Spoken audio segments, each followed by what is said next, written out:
Hello, my name is Amy White. For this week's discussion, we utilized the JFL Library's Project Muse database to research the Rwandan genocide. The first source I found is a book by Thomas P. Odom titled Journey into Darkness, Genocide in Rwanda. The Muse database did not have the full document, but I was able to find a limited copy on ProQuest eBooks database. Odom's book offers an important outsider view or witness account of the events of the genocide from an American or Western perspective. Odom was a former U.S. diplomat that worked as a defense attaché and foreign area specialist for the U.S. Army, providing important intelligence regarding the disintegrating situation on the ground in Rwanda. He focuses on the conditions of the UN peacekeepers and the US Embassy at the time, as well as the refugee crisis that was evolving throughout the entire crisis.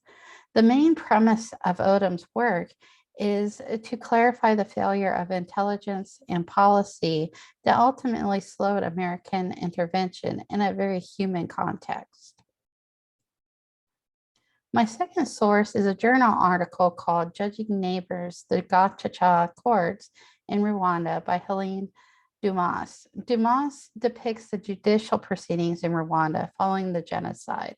The difficulties of attempting to hold judicial proceedings after the genocide meant hearing and trying thousands of people across Rwanda that were members of their communities that had committed these crimes, but they weren't just military personnel, a part of the regime, but rather indeed their neighbors, average citizens, and even children. Thus, they established the traditional Rwandan Gacaca courts to prosecute and judge these people, in a hope really to rebuild Rwanda by providing justice. Ultimately, these courts sought to try genocide criminals while promoting forgiveness by the victims, ownership by the guilt by criminals, and reconciliation of the communities. The trials continued for 10 years and were made up of non-professional judges elected among their hill communities, marking a very successful community-based effort to reconcile the past and bring penalty to those found guilty, while also just providing closure for those who had survived. The final source is titled Territories, Geographies of Genocide by Sean Earlham, that provides a very unique territorial analysis of the Rwandan genocide. He explains the idea of the geographical aspect as you look at the railroad lines that brought the train cars into the gas chambers during the Holocaust are akin to the troves of Hutus fleeing Rwanda into the Eastern Congo.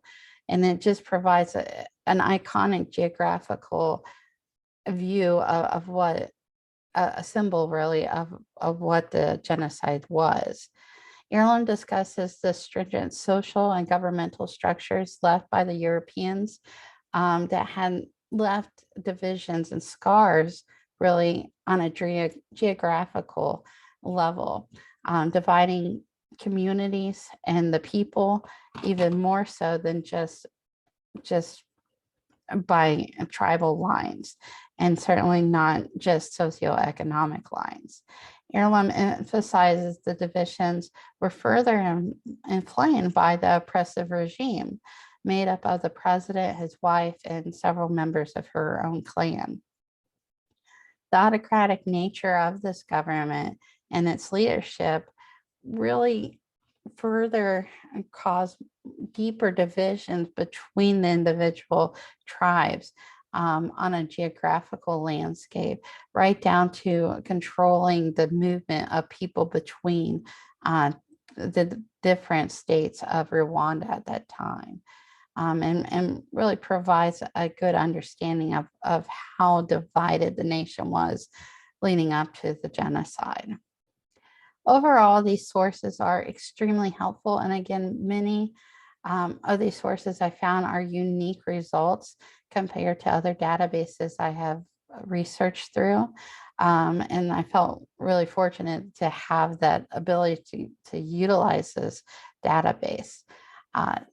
Just want to thank you so much for watching, and I look forward to hearing from you all in the comments. Thanks so much.